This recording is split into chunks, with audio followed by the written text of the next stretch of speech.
Okay, everybody. One last problem. Let's do this. Pero that's still the 8th problem. I still have 2 more problems. Pero we'll do that na lang later, okay? So now let's work on the 8th problem. Sabi ko dito, Achikat is conducting a survey to see how well do the people have knowledge, faith, and trust in the Lord Jesus. 250 people are involved in the survey. Their points are determined through the surveys on how they answer. 5 questions are asked in every survey for every question. And for every question, they should input the numbers from 1 to 10, with 10 being the highest. The average scores of the people knowing God is 28 points, with a standard deviation of 5.4. Okay, so in this question, di ba, remember, there are 5 questions, di ba? And they need to answer from 1 to 10. Then the summation of those scores will be the total number of points. And the average of the score is 28 points in total, with a standard deviation of 5.4. Okay? And now then there are 250 people who are being involved in the survey. So now let's use this information to answer the questions. Letter A. Find the probability that Achikat will get a survey sheet whose scores from 15 to 34 points. Okay, look at our normal curve. So diba, remember, our normal curve is right here, so number 8, diba? So where is 15 to 34? 15 is right over here. Let me write it for you. So 15 nandito siya, in between 11.8 and 17.2. So we know that the mean is 28, tapos our standard deviation is 5.4. So kailangan tayo mag-add ng 5.4 dito para maging 33.4. Then we have 33.8. And then we have 44.2. So we add, di ba?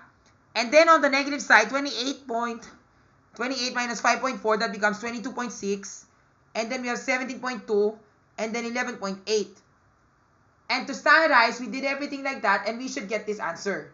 Okay? Now, where is that 15 point? Where's that 15? Dito siya. Pero we're not so sure where exactly that is. But I know it's somewhere in between negative 2 and negative 3. That's the clue. And 34 points. Nasaan ang 34 points? Dito siya. In between 33 and 38. Dito siya. In between 1 and 2. Now, all we need to do is to find the corresponding z-scores of those values. Pero before that, what is it asking for? In between 15 to 34. So therefore, kailangan tayo hanapin ay dito. Yung naka-shaded, that is the one that we are looking for. So ito yun. Yan. So yung naka-shaded, that is the area that we're looking for. Now let's find it. So 34 is right here. Now let's find the z-score. Translating all the raw scores into z-scores, so therefore, we just have to type standardize para mas maging mabilis. So when we type standardize, di ba? And then our x, which is 15, then the mean is 28, standard dev of 5.4. Then we get this answer. Teka. 2.40, 5.0. Pero let's try this one naman. Such that this one, we get ano to? We get ano to? 34. And that's 1.1. So tama. If you look on the left side of the z table, it should be in between 2 and 3. So therefore, the z-score is 2.40. Negative 2.40. Dito sa right, it's supposed to be 1.11. Tama. And then when we find those values in our z table, therefore, let's find everything. So let's find 2.40. So 2.40 must be somewhere here. Yes, and that's 49.18%.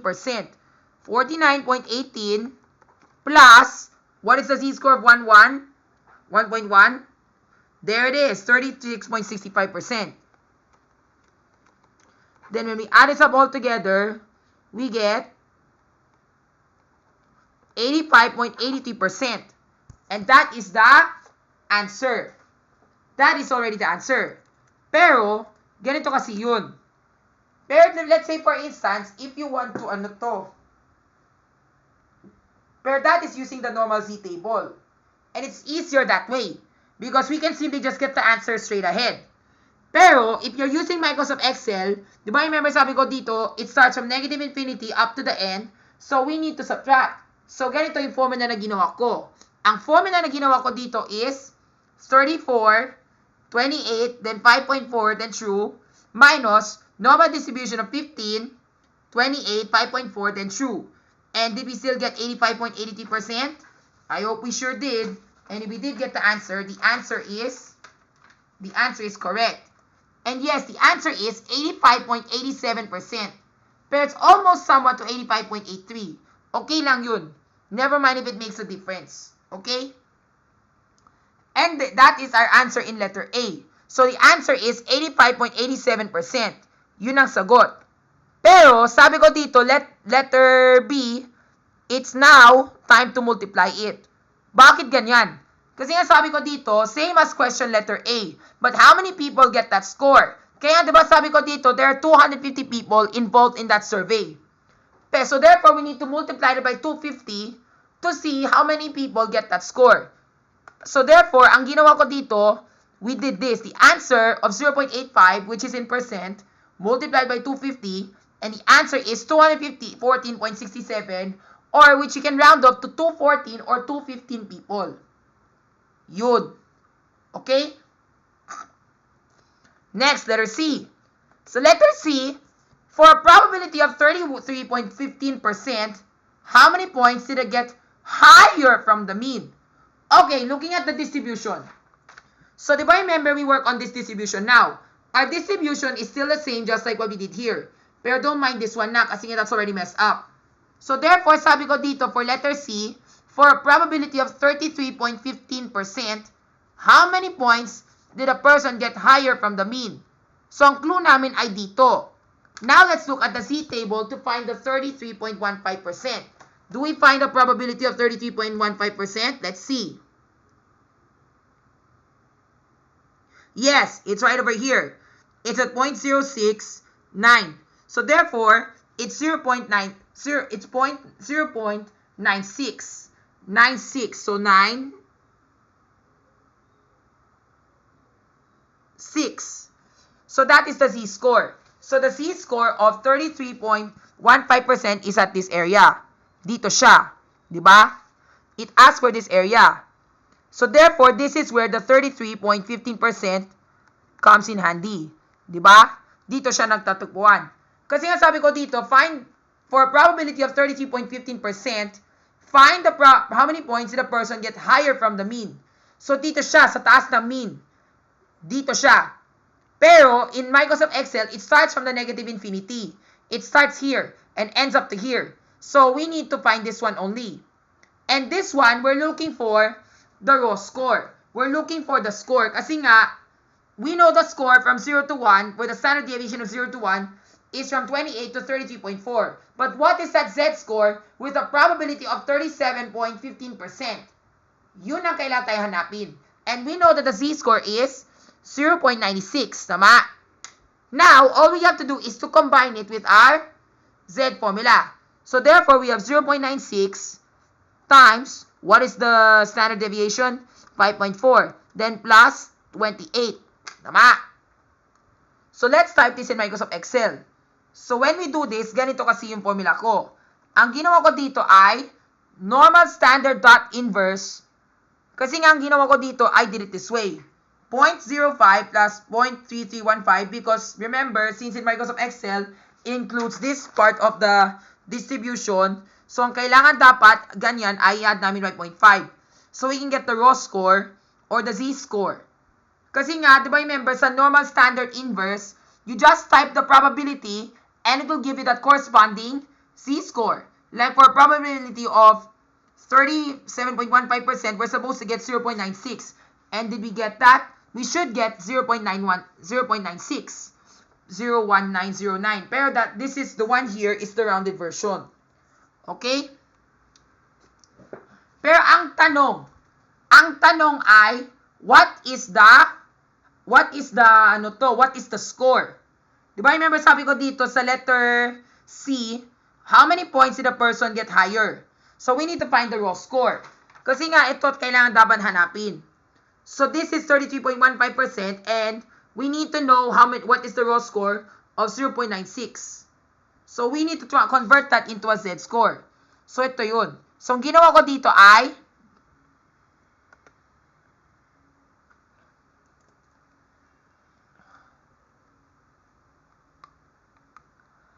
Kasi nga dapat we're supposed to get 83.15. So, to do the in reverse, kasi nga diba yung member dito, naggumawa tayo ng inverse. Ngayon, we're going to see if we get the same answer, which is 0.8315%. Or 33.15% if you look at my Z table that you see right over here. Tama? So, we did it like this. So, normal standard distribution of C56 and then true. Kasi nga standard distribution, kailangan dapat, diba? So, you just type the Z-score and then type 2 so that it will start from negative infinity up to the area where you stop at. And that's 0.8315. Pero from the mean, we should get 33.15%. Now, going back to what I was saying. Kasi ang sabi ko dito, we need to find the raw score. So, kailangan namin gagawin ay the Z-score times the standard deviation of 5.4, then plus the mu, so we can get 33.18 points. So, therefore, this is the one, 33.18, which is almost a 33.4. Tama! It should be in between. Pero, what did my question say? My question is, how many points did a person get higher from the mean? Ibig sabihin, di ba yung member doing 28? Tapos, yung raw score ng 0.96 ay 33.18 points. So, we need to subtract that from the mean. So, we need to subtract that score from the mean so we can get the agwatan. Kasi nga, yun yung tanong dapat. It wants to get the agwatan. And the answer is, ganito siya, 5. So, we did this. This cell here, minus 28 to give us 5.18 points. So, therefore, we round this off. It should be 5.2 points higher from the mean. Okay? That's letter C. So, that's the answer. Next, letter D. Find the 88% percentile of the distribution. Diba sabi ko, when it's percentile, we want to know the percentile. This is from 0 up to 100. The 50th is right here. Pero where do you think is the 88th percentile? The 88th percentile must be somewhere here. Pero, if you look at my Z table, we need to look for 0.38%. So, therefore, the 88th percentile must be somewhere here. So, let's find the Z table first. Where can we find the 38%? Kasi nga, diba, remember, our Z table starts from the mean. And we want to get the 38%. So, let's look for it. 38. Where's the 38? Yan. 37.9 and 38.10. So, where's that Z-score? That's at 1.1, 1.17, and 1.18. So, doing this in Microsoft Excel, we should do something like this. Ito siya. So, di ba remember we have this X, Y,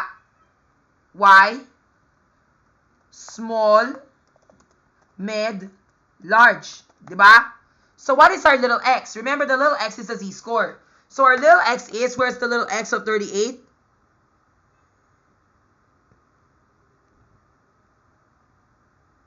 $1.1.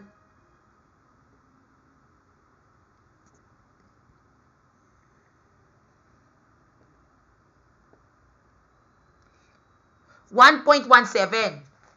So, this would be our Z-score, 1.17. This one will become 1.18. Ang kailangan tayo hanapin yung medium. Tapos yung y, which is the probability. What is the probability with 1.17? 0.3790. Then this one, it's 0.3810. Yan.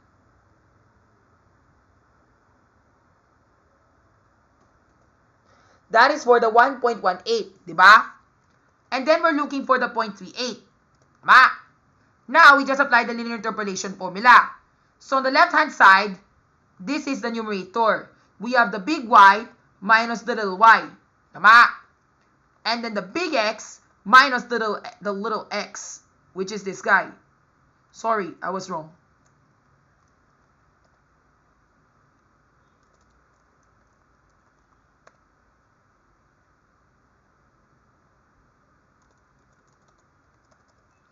Ano ba yung Excel na to? Parang malabo.